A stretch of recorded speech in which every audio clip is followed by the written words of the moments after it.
Anchor Shivajyothi ఈ పేరుకి ప్రత్యేకమైన పరిచయం అవసరం లేదనే చెప్పుకోవచ్చు. వి6 ఛానల్ ద్వారా సావిత్రక్క అనే న్యూస్ ఛానల్‌తో పరిచయమైన శివజ్యోతి తన మాటలతో మెప్పించి ఎంతోమంది ప్రేక్షకాభిమానాన్ని సంపాదించుకుంది. 'బిగ్ బాస్' సీజన్ 3లో కూడా వన్ ఆఫ్ ద కంటెస్టెంట్‌గా రాణించి 'బిగ్ బాస్' తర్వాత తన కెరియర్‌లో వెనక్కి తిరిగి చూసుకోలేదనే చెప్పుకోవచ్చు. పలు రియాలిటీ షోస్ అలాగే తన యూట్యూబ్ ఛానల్‌ని సక్సెస్‌ఫుల్‌గా రన్ చేస్తూనే ఓవైపు యూట్యూబ్ ఛానల్, మరోవైపు రియాలిటీ షోస్‌తో కెరియర్‌లో కొంచెం బిజీగా ఉందనే చెప్పుకోవచ్చు శివజ్యోతి. శివజ్యోతి పర్సనల్ లైఫ్ విషయానికొస్తే 2015లో గంగోలీ అనే వ్యక్తిని ప్రేమించి పెళ్లి చేసుకున్నారు. పెళ్లై 10 సంవత్సరాలైనప్పటికీ వీరికి ఇంకా పిల్లలు లేరనే చెప్పుకోవచ్చు.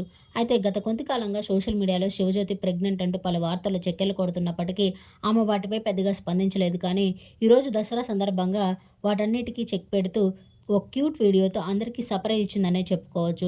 అయితే శివజ్యోతి తన బేబీ బంప్‌తో ఉన్న, అలాగే త్వరలోనే తల్లి కాబోతున్నామంటూ ఆ వెంకన్న దయతో మాకు పన్నంటి బిడ్డ రాబోతున్నాడంటూ చెప్పుకొచ్చింది శివజ్యోతి. ఆ న్యూస్ తెలియగానే అభిమానులంతా తనకి కంగ్రాచ్యులేషన్స్ విషెస్‌తో పాటు మాకు కూడా ఎంతో సంతోషంగా ఉందంటూ బ్యూటిఫుల్ కామెంట్స్ చేస్తున్నారు. ఆ బ్యూటిఫుల్ మూమెంట్స్‌ని మీరు ఈ వీడియోలో చూసేయండి. ఈ వీడియో నచ్చితే లైక్ చేసి నా ఛానల్‌ని ఇప్పుడే సబ్స్క్రైబ్ చేసుకోండి. శివజ్యోతి గంగోలీకి విష్ చేయాలంటే కామెంట్ రూపంలో విష్ చేయండి. Thank you.